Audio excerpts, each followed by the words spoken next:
Our next witness is Dr. Bryan Hooker. Dr. Hooker is the Chief Scientific Officer at Children's Health Defense. He is a doctorate in biochemical engineering. He's here today to talk about his son, Stephen. Dr. Hooker. Thank you, Senator Johnson. My name is Dr. Bryan Hooker. I serve as the Chief Scientific Officer of Children's Health Defense and Emeritus Professor at Biology at Simpson University.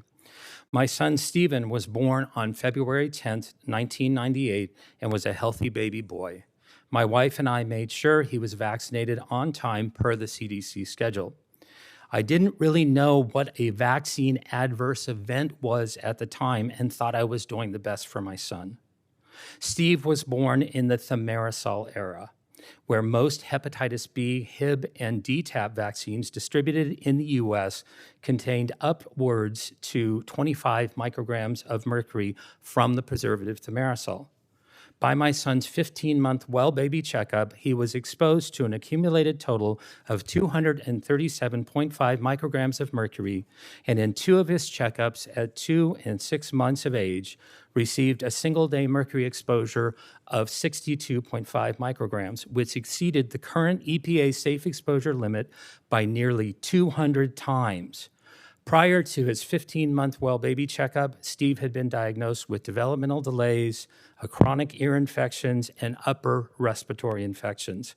We treated these infections with antibiotics and Tylenol as a fever reducer. On the same day as my son's 15-month well baby visit, he was diagnosed with an ear infection by an otolaryngologist. My wife and I still dutifully took Steve to his well baby checkup afterwards, but we questioned the attending nurse practitioner whether he should receive his vaccines while he was sick. The nurse practitioner brushed off our concerns, indicating they didn't have any problems associated with vaccinating sick children. That day, he received the Hib and DTaP vaccines, as well as the oral poliovirus live virus vaccine. This overtaxed his immune system, which was already fighting an ear infection, and he fevered for 18 days after that checkup. The pediatrician told us to treat the fever again with Tylenol. No one at the office mentioned the possibility that my son was having an adverse reaction to his vaccines. After his fever, he very quickly and severely regressed. He stopped talking altogether. He did not respond to his name. He lost all joint attention, would constantly stare into space, and even lost his ability to walk unassisted for the first 3 months following vaccination. His bowel movements were either explosive diarrhea or debilitating constipation. At his 18-month checkup, he was diagnosed with full-blown autism by the same pediatrician who gave him all of his vaccines. Not only does my son have autism, but he has also been diagnosed with mitochondrial dysfunction, tics, speech and language delays, non-organic sleep disorder, sensory integration dysfunction, ileitis, colitis, esophagitis, and whole body dyspraxia. At 27 years old, he still cannot speak. My son was a petitioner in the National Vaccine Injury Compensation Program for 16 years before his case was thrown out by the special master prior to oral arguments.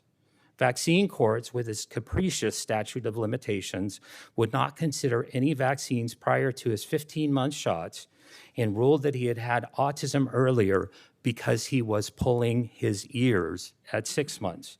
No one in the DOJ directly opposing my son in court seemed to notice that he was pulling his ears because of recurrent ear infections.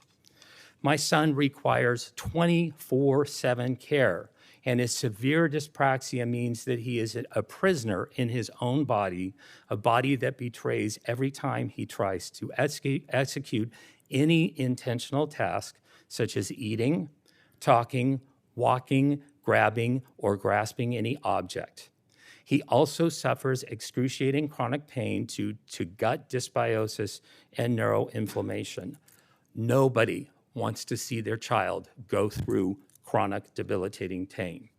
My son will never pay taxes. He will never hold a job. He will never play baseball.